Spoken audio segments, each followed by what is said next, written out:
Assalamualaikum warahmatullahi wabarakatuh.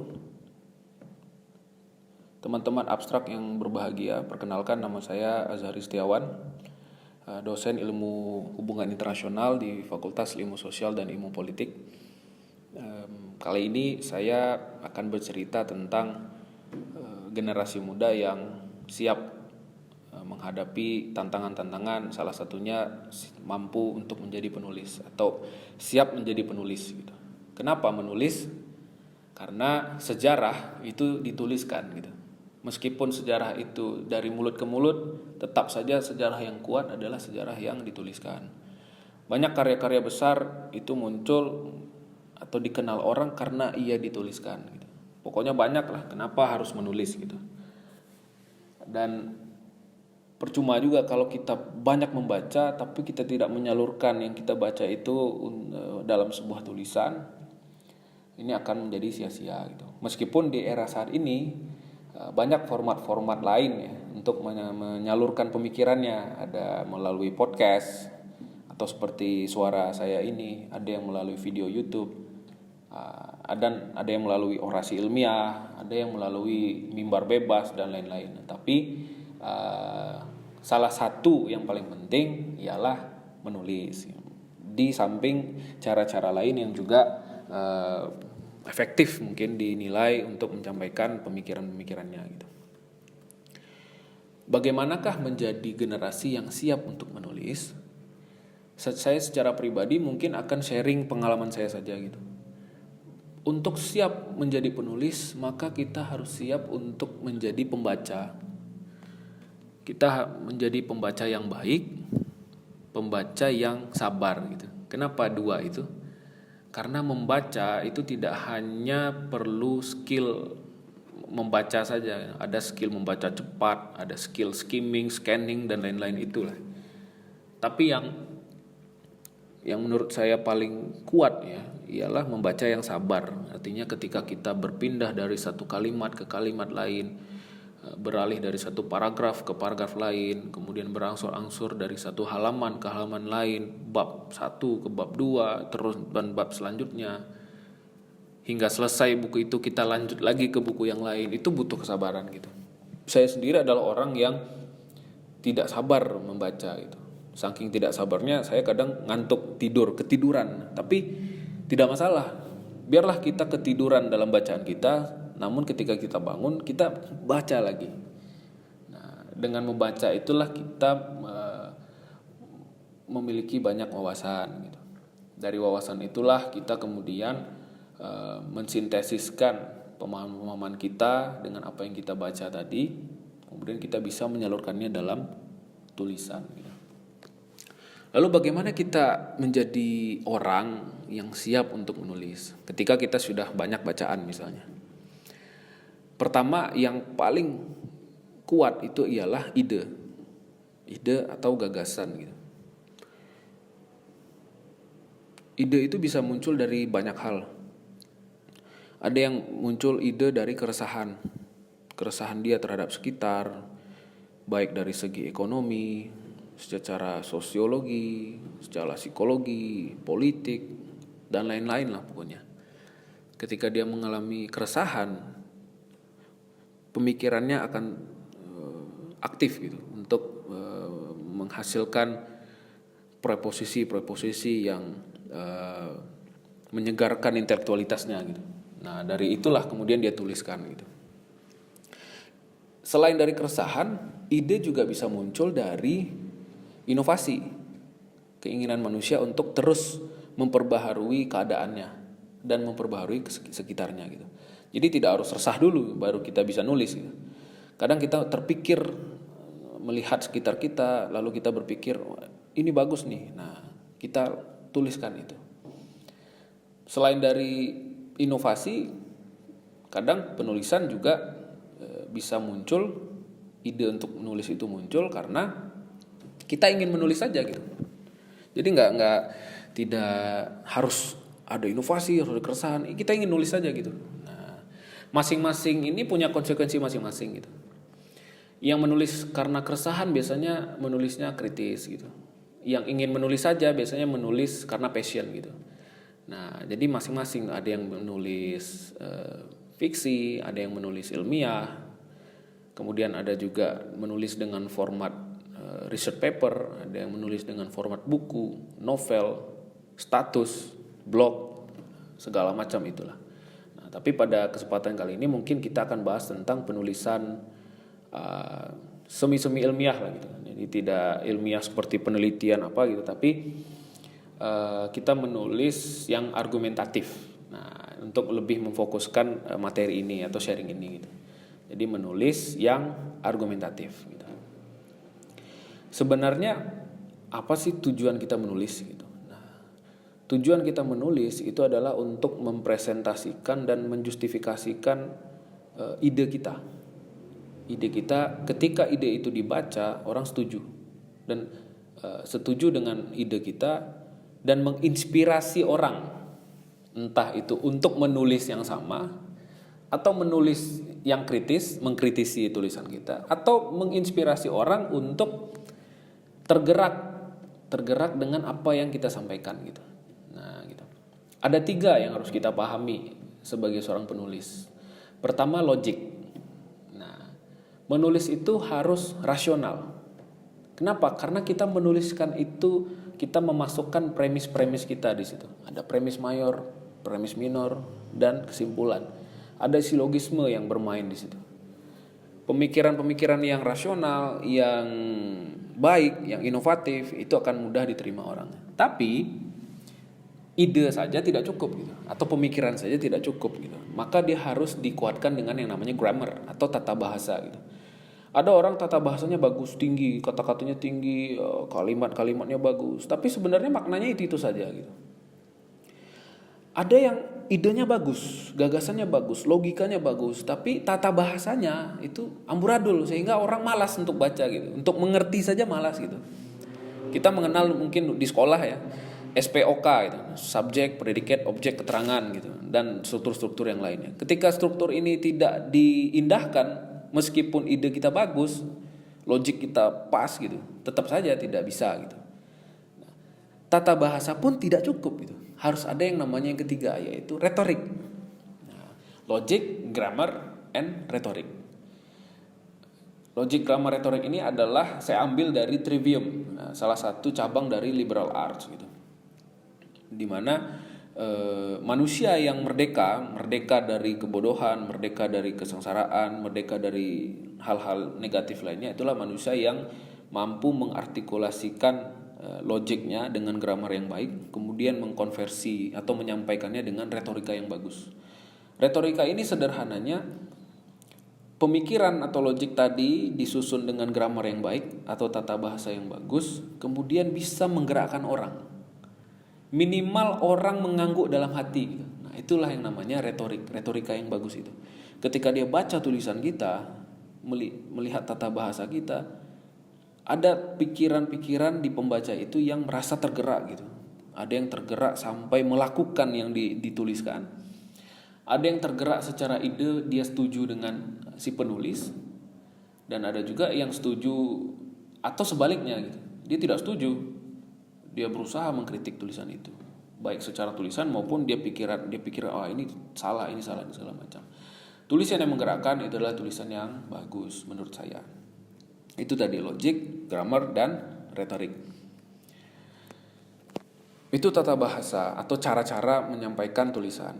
Kemudian tulisan yang baik itu mengandung apa saja? Nah, pertama, dia mengandung ide utama atau masalah yang kita sampaikan. Nah, karena kita fokuskan tulisan ini adalah tulisan yang argumentatif, maka ada masalah di situ atau ada perdebatan. Nah, kita harus mampu menaruh perdebatan itu ke tulisan kita, sehingga orang tahu, oh ini masalah gitu. Lalu kita juga harus bisa menyampaikan kenapa masalah itu bisa menjadi masalah gitu, sehingga orang lebih tertarik untuk meneruskan bacaan kita atau tulisan kita untuk dia baca gitu. Lalu kalau ini masalah, artinya ada konsekuensi kalau masalah ini dibiarkan begitu saja gitu, atau tidak dipikirkan dengan baik. Nah, itu salah satu yang harus ada yang terkandung dalam tulisan argumentatif atau argumentatif esai lah. Lalu yang kedua kita bisa sebut sebagai teori. Nah, teori itu adalah pisau analisis atau preposisi bisa juga, hukum bisa juga tentang masalah itu. Teori apa yang kita pilih atau pendekatan apa yang kita pilih untuk membahas masalah itu. Nah, kita kan berasal dari banyak latar belakang, ada latar belakang sains, ada latar belakang sosial. Masing-masing itu punya ilmu dan masing-masing ilmu itu punya pendekatan teoritisnya masing-masing. Nah, mungkin kita membahas yang sama. Kita sama-sama bahas COVID-19 misalnya. Tapi orang ilmuwan sosial pasti punya pendekatan berbeda dengan ilmuwan sains misalnya. Dari ilmuwan sains ada epidemiologi, ada kedokteran, ada virologi gitu, membahas COVID. Bahkan di antara mereka saja itu pun berbeda-beda pendekatannya gitu. Nah, jadi siapapun bisa menulis latar belakangnya apa gitu. Di ilmu sosial misalnya bisa membahas COVID-19, bisa. Ilmu psikologi, ilmu ekonomi, bagaimana COVID-19 itu memberikan dampak ekonomi yang cukup besar bagi kita gitu. Kita bisa melihat di sekitar kita orang kesusahan secara ekonomi. Itu bisa dipelajari dan itu bisa dituliskan gitu. Apalagi di era Covid saat ini banyak masalah yang bisa kita tuliskan. Itu yang kedua, teori. Jadi teori itu tidak hanya ada di skripsi atau penelitian akhir atau tesis atau jurnal internasional atau nasional saja gitu. Tapi dalam hidup itu kita berteori, pasti kita berteori secara sadar maupun tidak, secara formal maupun informal. Nah, itu yang kedua, teori. Lalu yang ketiga yaitu metodologi. Bagaimana cara kita bisa menggunakan teori tadi sehingga masalah yang kita angkat itu bisa dibahas atau dianalisis secara baik gitu. Meskipun teorinya bagus, kalau kita tidak bisa menggunakannya dengan baik, ibaratnya teori ini kan pisau analisis nih. Kalau kita tidak bisa menggunakan pisau analisis dengan baik, maka kita tidak bisa memecah-mecah, memilah-milah masalah-masalah itu gitu. Nah, inilah yang ada dikandung dalam tulisan argumentatif, gitu. Tulisan yang memiliki usulan atau memiliki perbentangan masalah, kemudian dibahas dengan pendekatan keilmuan, kemudian memiliki metodenya masing-masing gitu. Nah, kemudian selanjutnya ialah problem statement gitu, yang merupakan turunan dari problem tadi. Kita harus mengetahui apa masalahnya, mengapa dia masalah, kemudian bagaimana menyelesaikan masalah itu gitu. Kemudian yang kedua tadi adalah teori. Nah, teori itu ada dua. Yang pertama ialah sejauh mana kita membaca orang atau karya orang lain. Kemudian yang kedua, sejauh mana kerangka yang kita tawarkan gitu. Nah, kita tidak mungkin ujuk-ujuk berteori nih, punya teori A, B, C, D kalau kita tidak membaca orang lain sudah ngomong apa gitu. Makanya saya tadi bilang bahwa penulis yang baik itu berawal dari pembaca yang baik gitu. Semakin dia baca, semakin banyak dia baca, kemudian dia berdialektika dengan bacaan-bacaan tersebut, nah, dia jadi tahu banyak apa kata orang tentang masalah ini dan dia bisa merumuskan apa kata saya tentang masalah ini gitu. Sehingga mengantarkan kita pada pemahaman-pemahaman yang baik. Nah, kemudian bisa kita tuliskan gitu.